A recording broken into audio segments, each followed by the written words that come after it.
My first company experience doing a startup was really when the pandemic happened.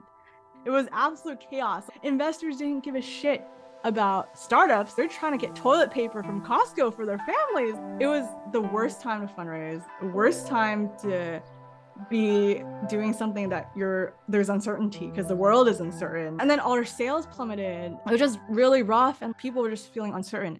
Welcome to an episode of Be Queens. We interview Asian American women CEOs, founders, and entrepreneurs who build businesses from the ground up. We hope their ability to bring their vision to life inspires listeners to also realize their dreams, whether in business or elsewhere.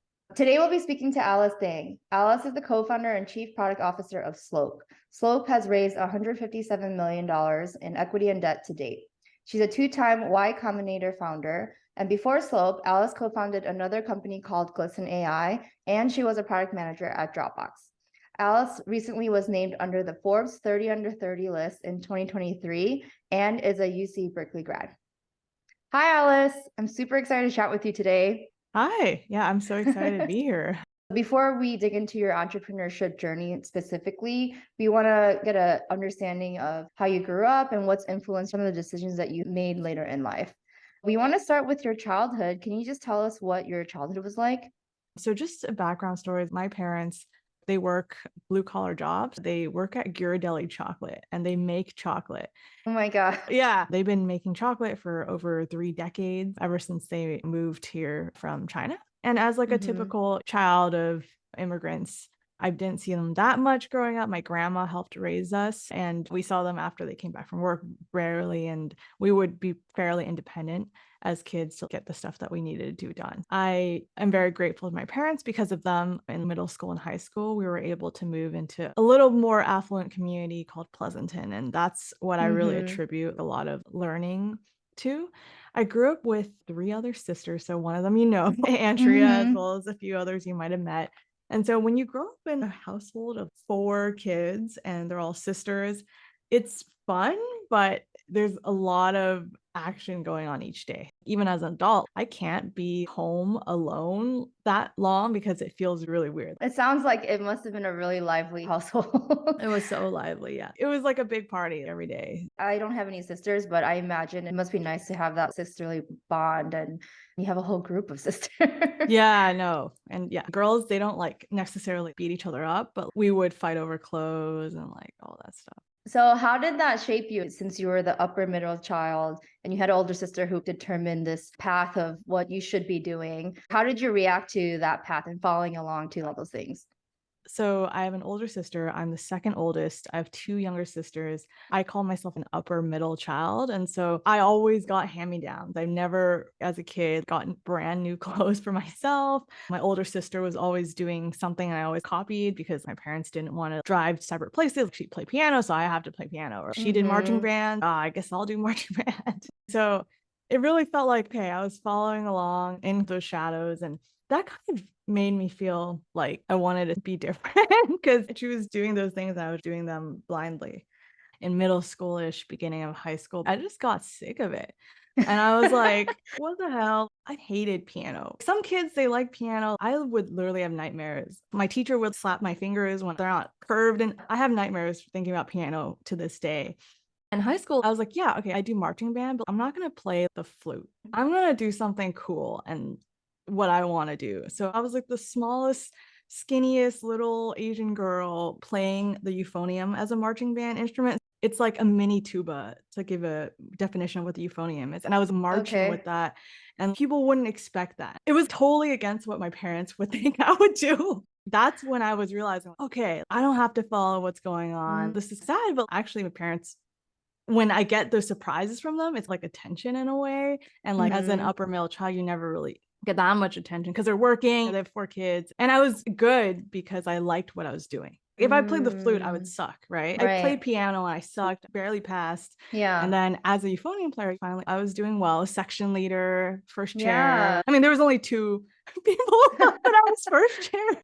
That's all that Yeah, matters. so I was paving my own little path, and I did similar clubs as my sister. Freshman year, maybe I started in those clubs, but I paved my own path in those clubs. She would do things related to apparel and like fashion, but I would do Mhm. cars and like, automotives because that's what I cared about. And like I Yeah. excel. I just hated being a stereotype, and I wanted to Mhm. do things that Mhm. people wouldn't expect. Being a middle child, it's weird. My co-founder is also a middle child. I think there's always this middle child craziness. Just wanting to rub against what the status quo is, basically. Yeah, exactly. And I love that the euphonium is your rebellious act. It's within marching band, but I've never actually heard of it before. The instrument itself is not typical.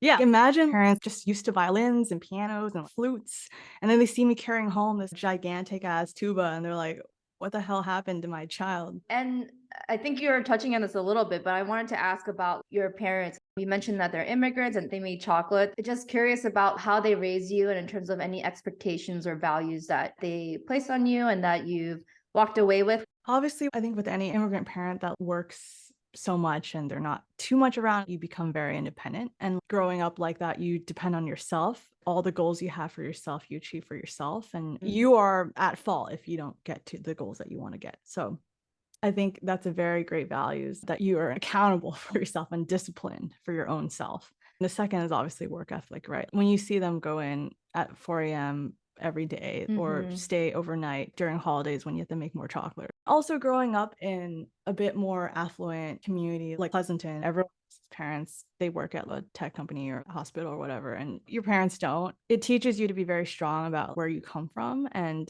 that you're very unique and you should be confident about it, not ashamed. And then also, maybe the rebellious factor is like they have very traditional thought processes. The first time I went against it and I found success, I don't think it was a value they wanted to teach me, but I learned over time, like, oh, actually, if I don't listen to them in these certain ways and I found success, that means maybe not listening to them is leading to success.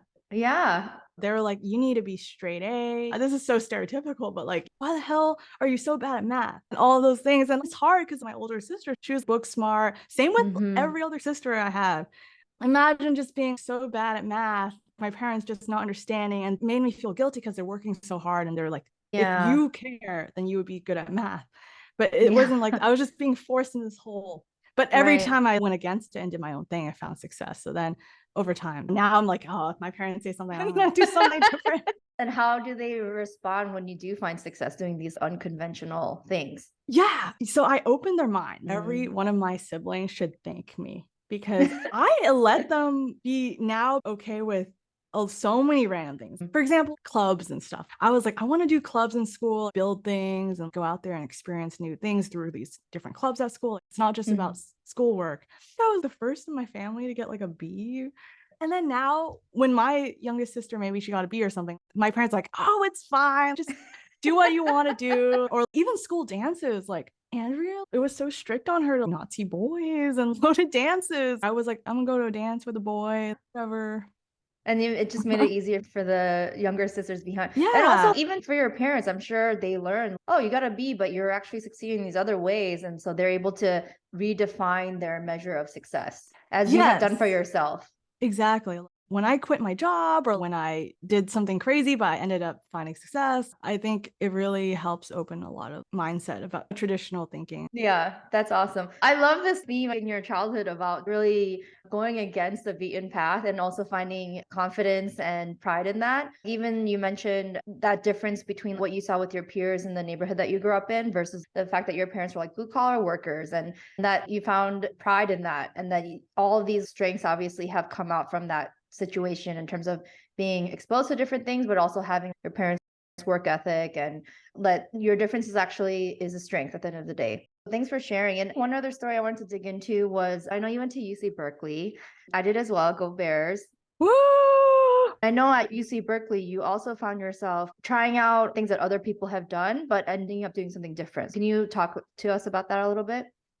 Yeah, definitely. I mentioned in high school, I did some business clubs. And so, like, when I went to college, I was like, I don't know what I want to do. I guess I want to do something in business. I should just major in business. At a school like Berkeley, it's cutthroat. I think they changed it recently, but you have to like apply to this business program in sophomore year. And to do that, you have to do something cookie cutter. You have to have the grades, you do certain clubs, all these things to even get the degree you want. And so typically when you apply to the business major, you have to do business clubs. I am a pretty competitive person, fairly ambitious. And so freshman year, I rushed business grads. I applied to all the business clubs and I got rejected from every single club. So I was like, oh my God, I can't get the major I want. I'm not going to get a job. I'm not going to be successful because of that like first week of school when I just got rejected. That must have been devastating. It is. Yeah. I mean, it sounds so silly now, but it was so sad. At the time, I can totally imagine that. And that was a blessing though, in disguise, because that same freshman year, first semester, I happened to do like a work study job to help pay for college. I was randomly assigned to Berkeley EECS department. What's EECS? Oh, it's electrical engineering and computer science. Got it. And what the pivotal moment was, every week, it was my job to send a newsletter to all the EECS and computer science students in the campus. And people would send me all these opportunities to put in that newsletter. And one of those opportunities was there's something called Cal Hacks. It was the first hackathon Berkeley was hosting that year in 2014. And it was a need for volunteers. And I was reading it and I was putting in the newsletter and I was like, wait, I don't want to check that out. I don't have any clubs to go to. You have time and you need other opportunities. Yeah. So I was like, wait, that sounds cool. So I go to this volunteering thing and I go to the first hackathon Berkeley ever hosts. And I was like, wow, this is so cool. It was a 24, 48-hour hackathon. I was giving out t-shirts. I was giving out snacks. I was seeing people hack all this stuff. And you know what? My mind was open. I was like, wait, I don't have to drink alcohol for a week to get in this prestigious whatever business frat thing. This is so much cooler. I'm going to do this. So then I ended up joining that CalX team. And that actually got me my first tech-related internship. I interned at a venture capital firm called Greylock Partners for a summer, and that changed my whole life. That was so pivotal because imagine I'm a child of immigrant parents. All they know is work at traditional jobs. If you work at like accounting firm, you've made it. Yeah, those are their standards of success. Yeah. And then I going into college was like, I have to be an investment banker. That's what I have to be. All the business kids do that. But then now it's like, wow, wait, there's so much more to the world. Why am I being with the sheep? Berkeley. So then I start learning more and more about everything else. And I'm so glad I got rejected from those clubs because I wouldn't have volunteered and learned more. Right now I'd be at Goldman Sachs or something. Exactly. Not that that's bad or anything. Right. Just not the right path for you. And also it's funny because I think the way that you described going against the status quo with your parents helped open their minds. And for you to have faced this quote unquote failure and to come across this hackathon, it also helped you open your mind. Even if things don't work out as they should, it leads to other opportunity and growth. And you're able to see what else is out there. That's awesome. Yeah. And that just also started building out my portfolio of every time I took a risk, it was good. So then I start taking more risks because if everyone's doing something, maybe I should just not. I should do something else. And then that leads to maybe something better. Wow. That's such a cool muscle that the way that you tested are in these safe ways, but I could totally see how that plays out as you do bigger and more awesome things.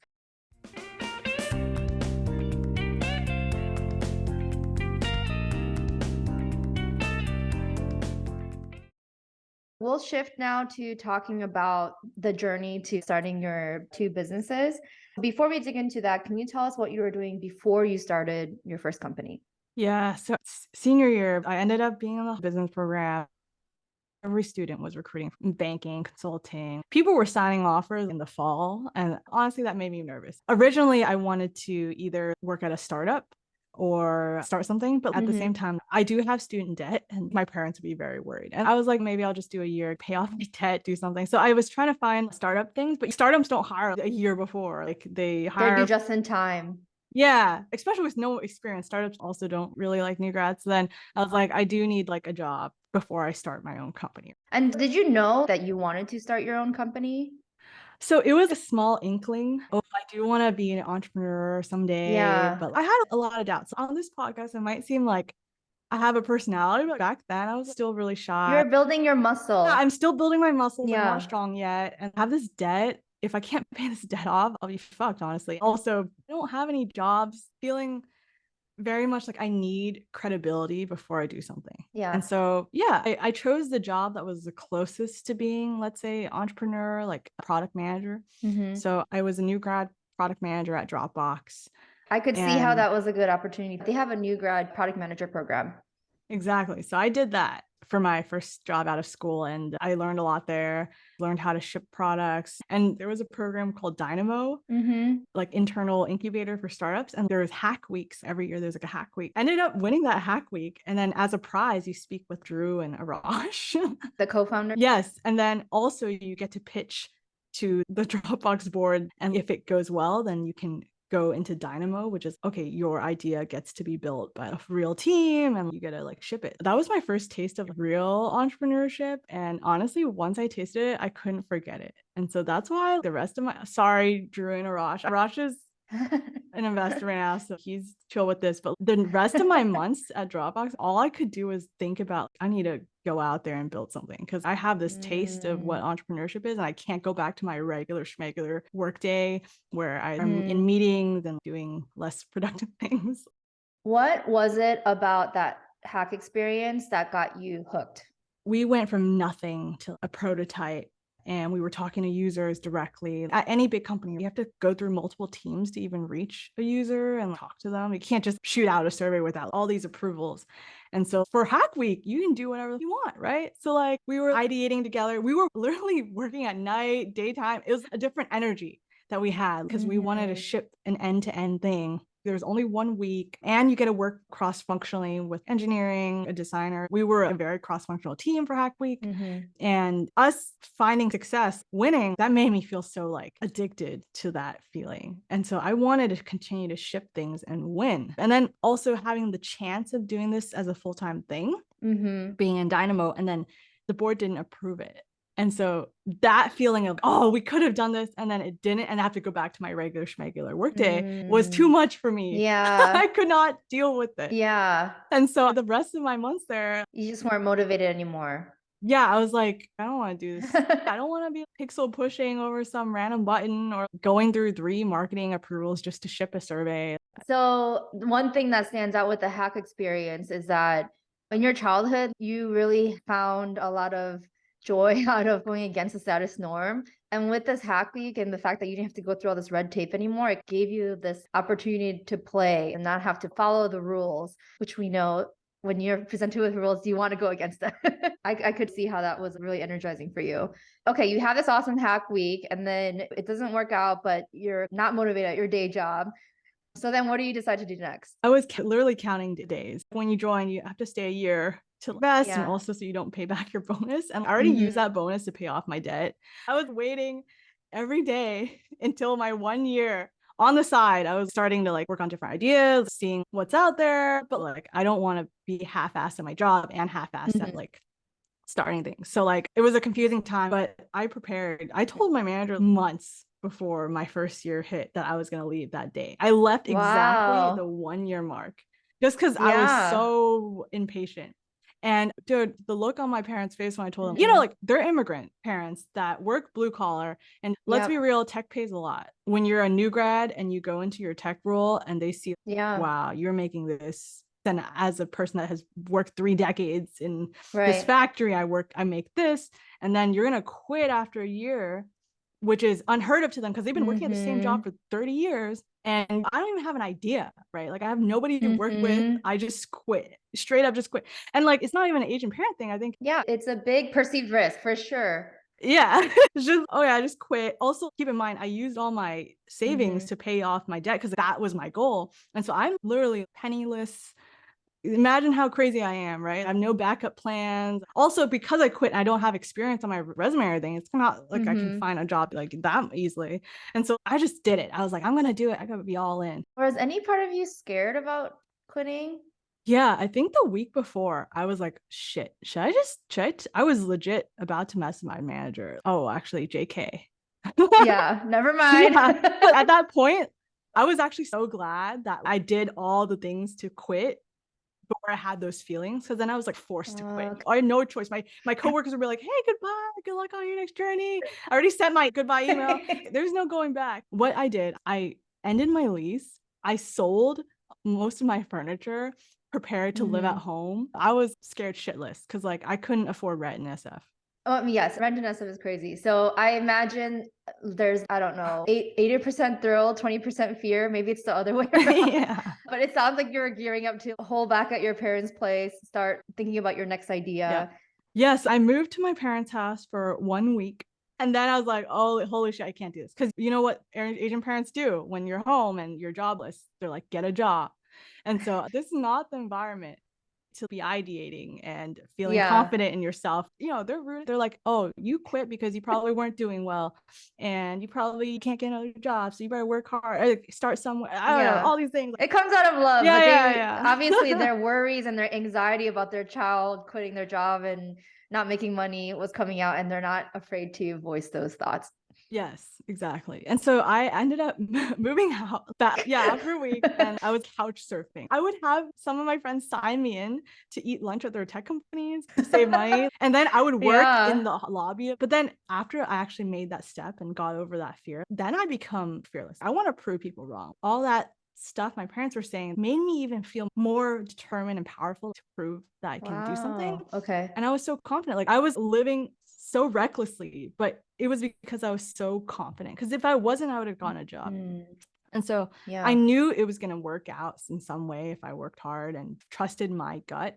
And the next few weeks, I started experimenting and just doing everything just to throw darts out. So there's co-founder dating you can do to find a co-founder. And that was really important to me to find someone to work with. I don't want to be a Yeah. solo founder. And so I went on these co-founder dates, started hacking on all sorts of projects. It wasn't even just tech. I was like, maybe I should open a cafe. What's the best way to open a cafe in the most easy way? Let's do a pop-up. I did a tea pop-up to like test out that prototype. I did men's skincare brand. It wasn't just tech software. I actually was like, this is my time to explore everything because I don't know what I want to do. And I know that if I do what I want to do, it's going to be successful. And then one of the co-founders that I was like working with, I started to vibe with, and she was already working on something. It was tagging for apparel, like search.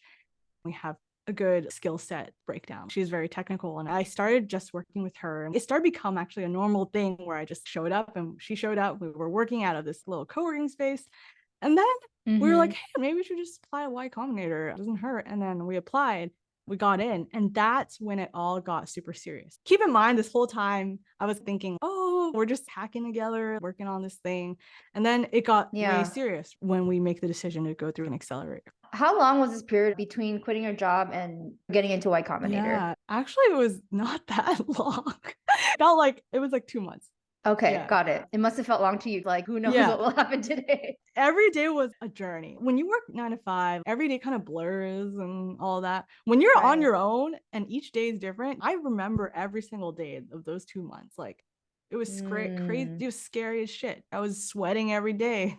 You know, you mentioned you went home for a week and your parents were sharing their concerns. And I love how you responded to that. It's like the same way when you were younger and they gave you some kind of mandate and you were like, nope, I'm going to do the opposite. And that muscle, as we keep going against the status quo, it sounds like that really helped drive a lot of this confidence, because I feel like it's such a mindset game to play in this time of uncertainty where you have to keep trying different things. You don't know if it's going to work out, but it's just really about continuing to try and believe in yourself. 100%. Like I think I wouldn't have trusted my gut as much if I wasn't so rebellious already. That's awesome. Okay, so then you get into Y Combinator, and this eventually evolves into the first company that you co-founded. Can you tell us about that journey? When you go through Y Combinator, you get a bit of venture funding. But like to me, it was a lot of money. 150K when you're like a new grad, you're like, oh, I'm broke, but you can't even eat your next meal. You're like, wow, wow. And then it becomes more serious because during Y Combinator, you prep for something called Demo Day, where you raise, let's say, the full seed round. You're in front of thousands of investors, you launch. And so those 3 months, I've gone through it twice. Each time I go through Y Combinator, it has aged me 10 years. Because literally you work day to night. You only have 3 months to get to certain metrics that you need to ship the product, build the product, sell the product, all of that. In those 3 months? Yeah, in those 3 months. And in those 3 months, you're like constantly iterating until you get to those goals.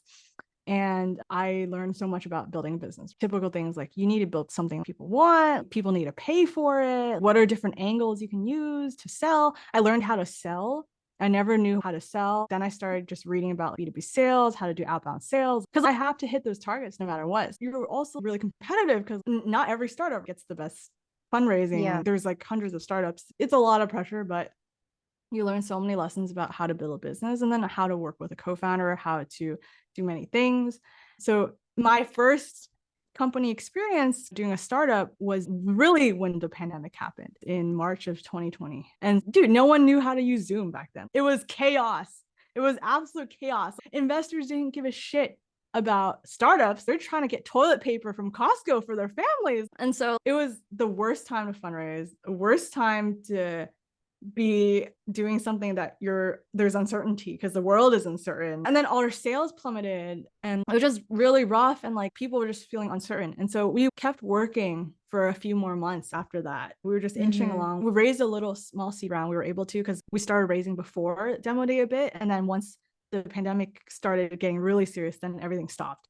So we had a little bit of money. We're tracing along, but my co-founder ends up telling me she wants to go back to grad school to get her PhD. And maybe things would have been different if there wasn't a pandemic and there's more certainty and feeling all of that. Right. But it is what it is. And that's when I faced failure. How was that? Because it's like it could have been things related to the idea you guys had, the business you guys were running, but also the fact that there was a macro world pandemic going on. There's obviously a huge factor that's out of your control. So how did that feel getting to that point, given all the things that were going on in the world?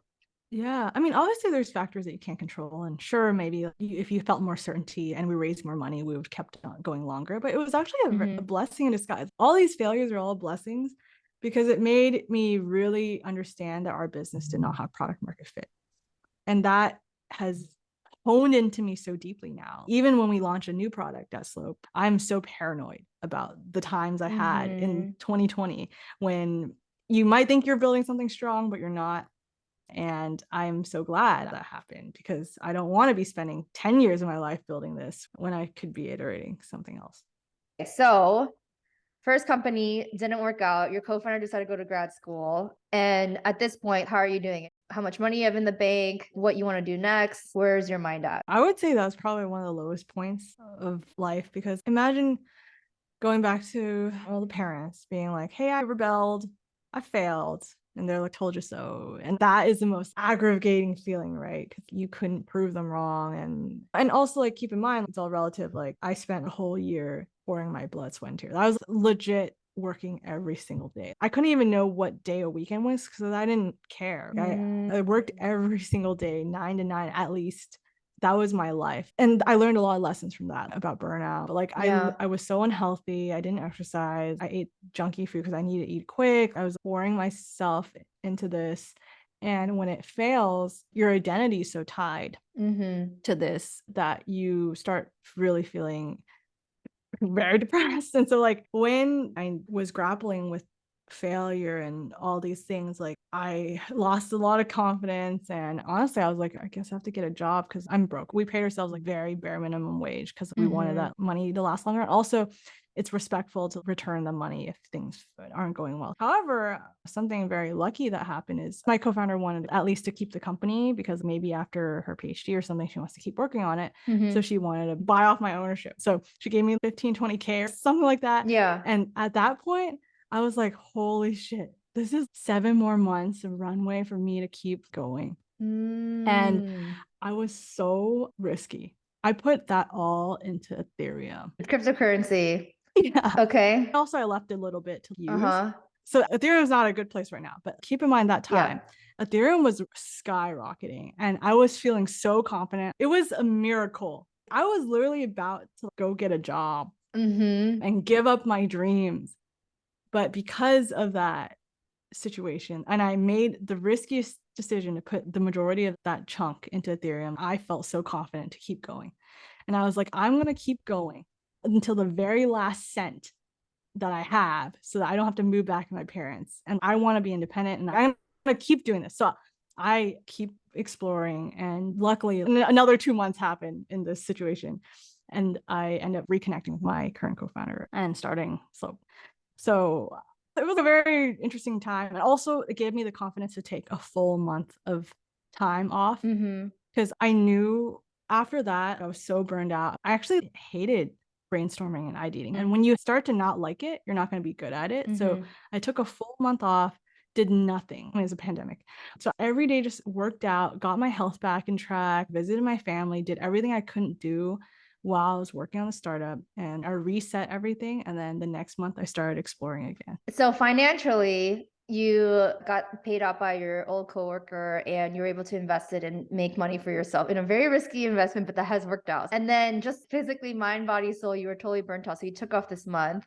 And that's how you recuperate yourself. I guess I'm curious about that jump between I'm so burnt out, I feel depressed, to, oh, now it's more opportunity. It sounds like that 1 month gave you the juice to be able to restart and build up your confidence again. Oh, 100%. When you don't have something you're doing, you feel so anxious, right? Because you don't know what's next. Because I don't know what I'm working on next. Should I get a job or not? And that anxiety, or when you feel pressure to make decisions, you're going to make the worst decisions. And I knew that in the back of my head, that if I'm in this mindset of feeling anxious and pushed and rushed, I'm not going to make the best decision for myself.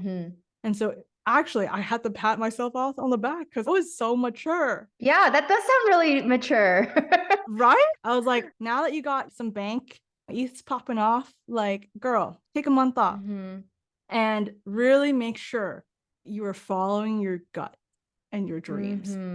And again, I have built a muscle where risk. Sure, my startup failed, but like during that month, I was reflecting. I went through YCombinator. I did a startup. You had these successes racked up that you could reflect back on and be like, wait, I have done things. Yeah, exactly.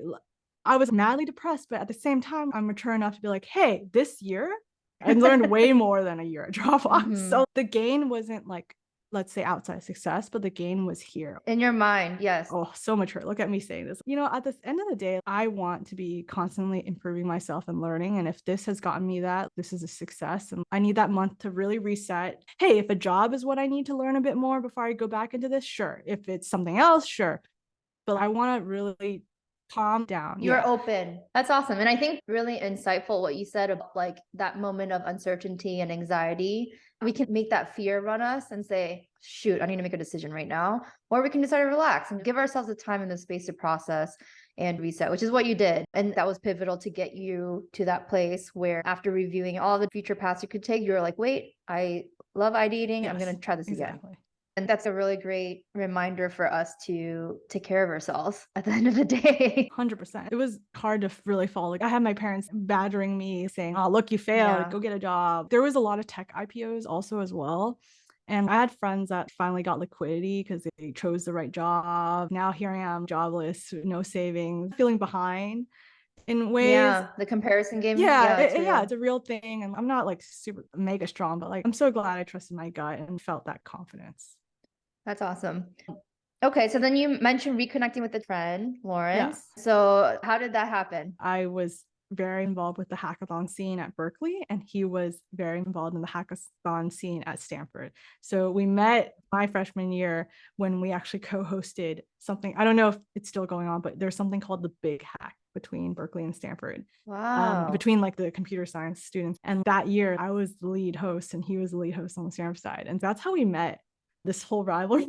That hack pays off again. Yeah, Berkeley won that year, but we kept in touch. And he's also a second-time founder. He started his first company, but it didn't work out the way he wanted it because we both want to build very large, impactful businesses. And so we reconnected 2 months after my company failed. And timing was so right. We were both second-time founders. It's very rare to have two people not get the results they want and then come back and try to do this again. We both knew exactly the mistakes we made the first time and reiterated, and dude, this is the dream team. And so we started working together. That's awesome. Sounds like a remarriage after divorce or something. You guys had a lot of learnings that you could bring to the table.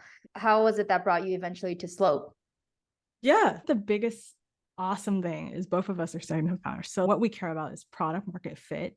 We know what's important. People have different goals. So I want to emphasize that. If you want to build something bootstrapped, you can just find any problem, start fixing it, and you'll make side income. If you want to build venture-backed IPO, public something big company, and scalable. Like scalable, impactful, there's criteria. Your market has to be massive and undertapped. You need to be building something 10x better than everything that's out there. You need to have strong ass product market fit. So even in times like a pandemic, even in the times where no one buys anything, your product is going to be bought. What are those things and how strong can we make this? And so he also had that mindset because we went through the same stuff, same time period. And so that was the framework that we iterated, and we were not scared to scrap things. We had hundreds of ideas. We have a whole list of ideas. We would ship MVPs so quickly, literally just websites. We didn't build a single line of code until we sold contracts. And so like the first more serious idea was called AirDesk. It was Airbnb for office space, pretty much like WeWork. That's actually the idea that got us into YCombinator a second time. YC was straight up. They're like, the idea sucks, but we like you guys. So go in here, but keep in mind, do you have product market fit? And so we went live. We had some paying customers, but we realized the unit economics wasn't making sense. We were losing money for every desk we were renting. So we scrapped that, moved on to mortgages for founders. It's really hard for someone with non-traditional income to get a mortgage because they don't have a traditional income statement. How can we help them have liquidity, have capital, all these things? And that didn't work out because we realized that you need a lot of money to start a company like that, to give mortgages to founders and underwrite to lend the money, especially in the Bay Area. $2 million a house, it takes 30 years to pay off a mortgage. We're gonna be dead by the time we get our first cycle of iteration. We have to raise hundreds of millions to even get 10 customers. And so we were like, what can we do with smaller loans? And then Lawrence's parents, they work in wholesale.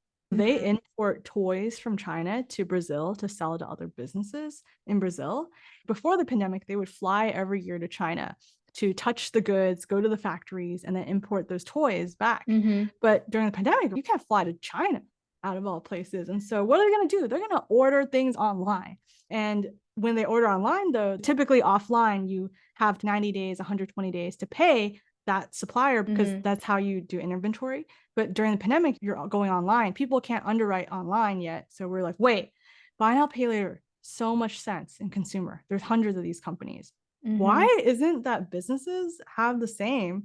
And it's already a behavior businesses do. And we're like, buy now, pay later for businesses, Affirm for businesses. Let's try it out. And we went live in August of 2021. So a little more than a year ago. And it's been nuts. We've grown so much. On the outside, yes, we've raised a lot of capital, but the most important measure, we serve 4,000 and more businesses. We have doubled our volume every 2 months, doubled our revenue every 2 months. We grew 11 times from 2021 to 2022. There's a big difference between that type of product market fit and what I was dealing with before. Well, congratulations on the success. That's awesome to have found product market fit with this product. And I could also see how you guys took the learnings that you had from those initial prototypes and MVPs to get to this idea of how can we do something where unit economics makes sense, where it doesn't require a large amount of upfront capital for us to get started. So that's really cool to see how all of those mini failures, if you will, has led you to more learnings to get you to this idea that eventually had product market fit. 100%. Like people always think of overnight success, but they don't realize all that happens. It's not easy to scrap products either. You put your heart in for a month to build this and you're so excited and then no one wants it. And then you're like, oh, next one. Those are the few that we were more serious with, but there was hundreds of ideas where we just were just chatting with customers about. Yeah, that must take a lot of grit and perseverance to keep going at it. It sounds like Slope has done really well, and you guys have been able to address the concerns that have happened with those first MVPs. So where are you guys now in terms of your stage of growth, what you're focused on, what's top of mind for you as you continue to grow Slope? Yeah, it's so interesting because the first 1 or 2 years as a founder, it's really your time, effort, and grit translates to a certain type of success. Now we're in a phase where we have product market fit with buy now, pay later for B2B. Like me and Lawrence, we were prepared to be hacking on things for decades. It's hard to find product market fit. When you get to this stage, it's about scaling and having very good business model and unit economics and like go to market and all those things. And so now what is important to me is making good decisions. So it's not just about how many hours I put in to grind and push and stuff, which you still need to do. It's about, are we making good decisions in how we our marketing, our value props, or how we're iterating on our products. So Mm-hmm. me making these decisions, I have to be in tip-top shape mentally and all those things. And so it's a very different type of business than when you first get started. We manage hundreds of millions in debt. We lend a lot of money every single day. If we lose all that, we're fucked.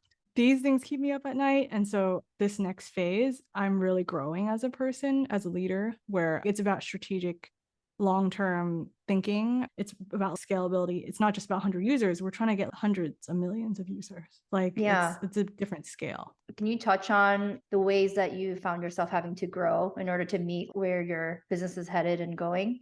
Yeah, we're at a type of business where you can't just be Lawrence and I. There's not enough hours in a day, right? So what happens, right, is you start hiring a team. And when you hire a team, you have to manage people. And keep in mind, I had 1 year of real industry experience. I don't know how to manage people. And what I've learned in these past 2 years as a manager is you have to be vulnerable about it. It's not about me being a good manager. It's setting up the team to reach the goals we need as a company. So there's a lot of things that I've learned.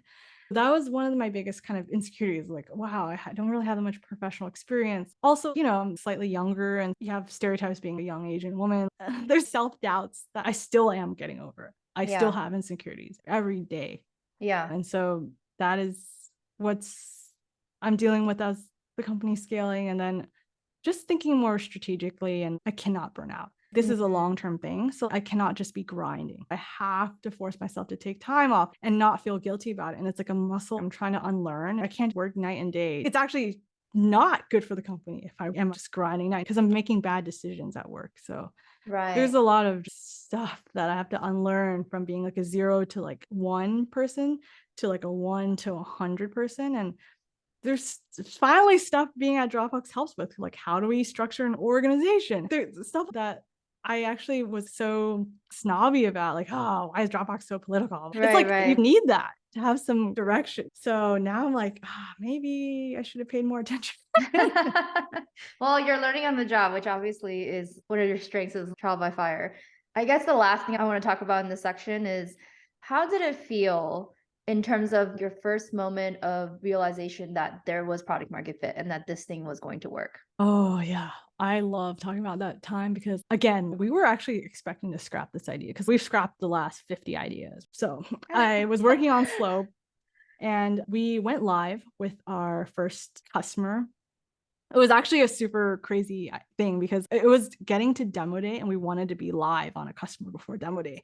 Basically, we signed a contract with a customer. We're like, oh yeah, we got into a platform. And then 2 days later, the platform was like, oh, actually, we don't care. We don't want this. The platform. What do you mean by the platform? We work with platforms. So we don't go directly to small businesses. It's more like we go to these B2B platforms that, for example, like Fair, if you guys have heard of, they're a B2B marketplace. They connect thousands of suppliers with hundreds of thousands of businesses. And at checkout, we would be a payment option if they wanted to pay later instead of paying now. And then when we first signed them, there's like this meme where in a store, 2 girls make a sale and behind the counter, they're like high-fiving. They're like, yeah. And then they go back up and they're like stone-faced. Professional. Yes. That was us when we signed our first customer. That must have been a big disappointment. Oh, that was so sad. And then we were like, we don't have product market fit. We're iterating so quickly that when we first have a feeling we don't have product market fit, You just scrap it. some inkling in me was like, no, I feel like we are solving a big pain point. It was that gut feeling again. Yeah, because we talked to hundreds of customers. This is just one merchant that said no.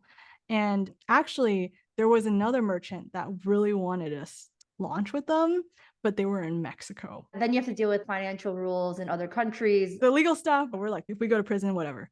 So we're so desperate to like ship on demo day that we're like, okay, let's do this Mexico customer. And we went live on them. And that became 80-90% of their business. Out of all 80 or 90% of their transactions, people were using Slope to pay with. And that was like, holy shit. And then after demo day, we get a bit of press with TechCrunch going live. And then we had inbound. We were not outbounding at all. It was like all inbound. People were like, can we launch ASAP? We'll do whatever you need. We'll launch ASAP.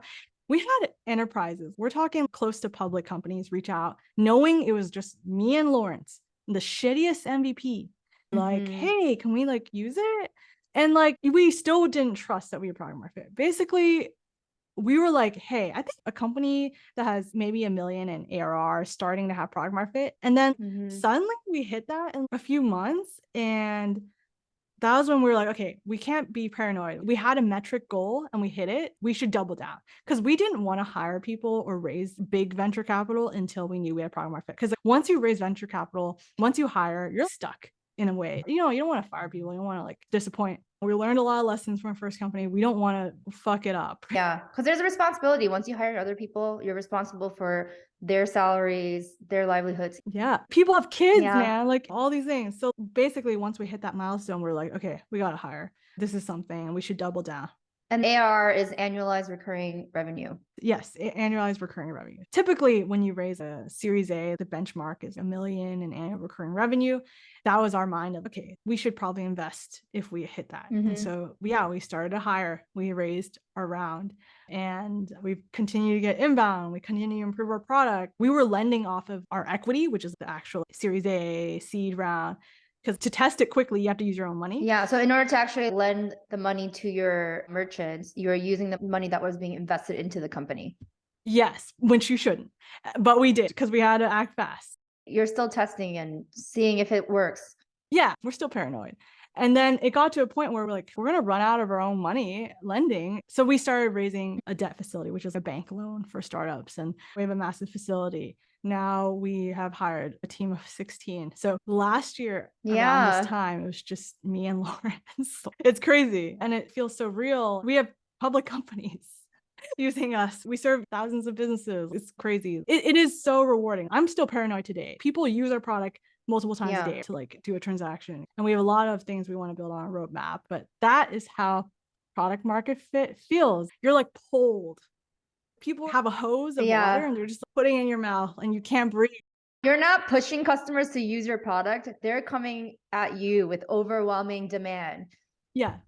During that time period, we did not send a single outbound email. We were just trying to build quickly enough so that our first customers weren't screaming at us. And that's the best thing. If customers hate your ass, they care. People wake me up at night and be like, the product sucks ass, fix this bug. That made me smile so hard. That's a good thing. Yeah, because I was like, wow, people care so much that they're going to call me in the middle of the night. I love it. Now I don't love it, but I was so happy. And I still am to this day. I'm still like in shock. So this must be incredibly rewarding looking back on all the ups and downs that you've had and to be at this point of success. How have your parents reacted to how well Slope is doing? Yeah. The journey with my parents over this time period has been very rewarding to watch. I'm so proud of myself for like really trusting my gut. And I think my parents see that as well, which makes them more open-minded. So when I first quit my job, they were so worried. You work so hard your whole life. Who wants to see their child jobless? No one wants to see that. And I totally understand why they're so concerned about getting a job. And then the second time, they're seeing their kid during that year work night and day. This is harder than a restaurant. Right? This is harder than their job of manual labor where I'm skipping meals, I'm not exercising. They're seeing their kid deteriorate. But then they reach a point where it's like she's doing this for her and she trusts herself so much that she's continuing. She's not doing this for other reasons. She cares so much. And I think they finally realize when you follow your passion, you will find success. And like you might fail. Honestly, it's very lucky that we ended up working through these things, but I could have failed 4 or 5 more times. But that's just the best thing a parent wants to see is that when your kid's faced with failures and they get back up, they can see, oh, we raised this much money. We have these awards. Honestly, I think that's what they're most proud about is whatever happens and challenges I face, I always get up. We talked about how a lot of them sharing their concerns probably has to do with like anxiety and worry for their child and out of love. And now it's flipped where because they see how much you trust yourself and how much you've been able to find success, trusting your gut, you've alleviated those worries. They're like, oh, we can trust this kid to go after her things and to find success and to be resilient.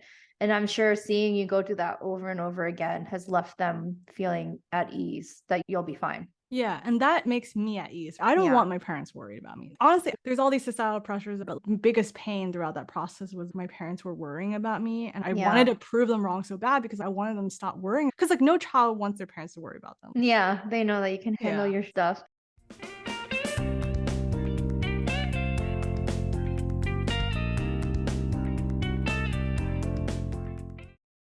As you look back on your journey, what are some things that come up for you that you're like, these are things I've learned, these are things that I've taken away, this is what I can have like in stock now?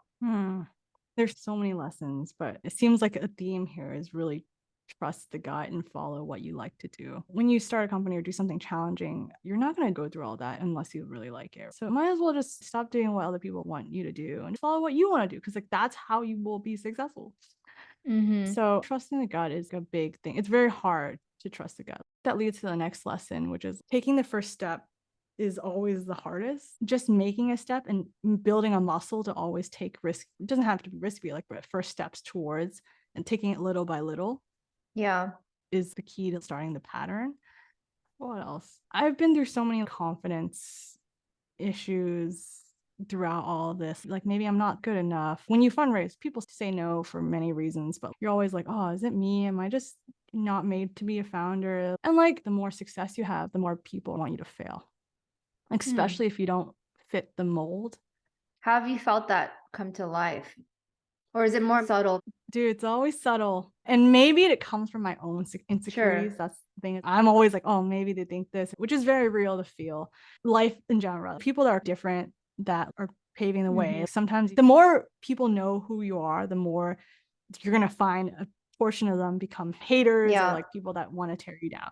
Because there's people that sit in their house all day and be like, oh, well, I'm not successful. And they always assume things that they don't know about because they haven't talked to you. And you get a bit more of that as your company grows bigger and bigger. Got it. Okay. So like over time, I think thick skin's always good and really just trusting yourself. And at the end of the day, no matter whatever success you want, I find I become more interested in just being happy. So it's less now of trying to prove more about myself. I'm trying to feel more settled and feel happy about what's today. Because actually, I realize that's what creates success. So how are you defining happiness? Yeah, like the little things, feeling like I don't really need something else. It's like gratitude for where you're at right now. Yeah, feeling content. And that makes me feel really nice. And just the little things. So like I really like going outside just to like take a little walk, small things. Like hot pot, so good. Yeah, the little indulgences that bring you joy. I know you talked about that time that you felt really burnt out and that as you're scaling your company, you're realizing that you need to take care of yourself more. So what are some of the practices that you do to help yourself feel grounded, feel whole? Yeah, that goes into my next lesson. Discipline is very rewarding. So like obviously discipline means working very hard, grinding, but actually real discipline is how can you prevent yourself from burning out? And so like it's actually hard for me. Like some weeks there's launches, there's things I'm like, oh yeah, maybe I'll work on Saturday. I'm gonna be honest, I worked this past Saturday because we have a big launch. But real discipline is if I know this is a long-term game and I take that Saturday off, even in the worst time. It was my goal last year to like start lifting and getting fit and big. And honestly, I was not hitting the gym because these hours I could be using to like ship something. But trainers cost a lot, but I'm paying for one because I can't be accountable myself. That's discipline. I hit the gym 3 times a week because I have to pay for it. Yeah. I know what I need now to be successful. So this is surprising, but I sleep 9 to 10 hours a day. Whoa. Yeah, isn't that crazy? Yeah. And I am disciplined in that because I know I need that to make very good. Again, it's about making good decisions now. It's not just about hustling. So I know I need the sleep to do that. I know I need to work out 3 times a week to feel good. Yeah. I know I need to take 1 day off to have a clear head for the next week. And I do sacrifice. I sleep so much that I can't go out and drink or something. I cut alcohol. I don't drink. I actually don't drink caffeine very often. Wow. Yeah, this is the type of discipline that keeps me from burning out. Yeah, because you did talk about needing to make good decisions for your business, but this is also just good decisions for your life, for your health. And what you said about discipline doesn't mean just grinding and working hard in that hustle culture, but it's also taking care of yourself. I think that's huge. Yes, exactly. So this sounds bad, but I never thought therapy was something I needed, but proactively I have a therapist starting last year because even if I don't have current problems I'm working through, like having a foundation to start out, having therapy is going to set me up for any challenges I face. So mentally, physically, I view it as wanting to go public or as a startup company that wants to build impactful things. It's like the Olympics. And so I need to be at the tip top shape mentally, physically, emotionally to do it. And so I have to be disciplined with how I spend my time, and it has to be for mental health. And in May, I'm going to take a few weeks off, like a mini sabbatical, a month off. I am making that decision Yeah. to do that because it's more than 2 years since I first started and I probably need a reset. Mm-hmm. And it's hard, right? I don't want to miss a month. A lot can happen in a month, especially in startup world. Yeah, there might be a crazy launch then and some fundraiser or something, but I gotta go. I gotta unplug and do my thing. I saw a note you made about how if you want to scale your company, you need to scale yourself. And it feels like this is all in service of that. It's really cool. It's like counterculture, I think. You're rebelling again against what the status quo of what we think of startup founders by saying, wait, I actually need to take care of myself. I need to take some time off. I'm going to not drink. All of these things are in service of your dreams at the end of the day. Yeah. Do you have any remaining doubts, and how do you address those doubts? Oh, hundreds of doubts. Trusting the gut is something I aim for, but it's not like 100%. There's always a little space of uncertainty. Always. And I'm never going to make the right decisions 100% of the time. But something I'm working with is really feeling what's inside. And like the more data points I have and the more quote, quote, outward success, it actually makes me trust it even more. Some people might laugh if I take a month off because I'm a startup founder, but like, hey, I built a great business in the last 2 years and I've trusted my gut. So fuck y'all. Yeah. Or I think at this point, I should trust my gut because it's been working and all that. I think, yeah, just feeling less restless, less fearful, more peaceful, because the more fear you have, the worse decisions you make. That's awesome. And then the last question, what advice do you have for other people who want to pursue their dreams? Oh man, yeah. I watched interviews with 80-year-olds talking about regrets in life, and all they say is, oh, I didn't follow my passion. It sounds so cheesy. Everyone says this, right? Follow your passion, follow your dreams. It doesn't hurt. Also, you don't have to make dramatic changes in your life. Right. If you want to start a cafe stop, you can start testing out things to your friend. Take the first small step. Following your dreams is so important. I've had countless friends, actually a lot of them. There's this one friend I have. She's also a young Asian woman like me, and she always wanted to start a company and always felt really scared about doing it because, like, there's society and stereotypes and pressure and feeling like you're giving up something when you leave a job. But I don't think she's ever told me she regret it. She's actually like, wow, how did I not do this sooner? That's so awesome. I think, yeah, take the first step. And it could be a baby step, just in the direction of whatever. And it might not be founding a company. It could be writing a book. Just take that first baby step. Well, Alice, it's been amazing chatting with you. Thank you so much for being with us today.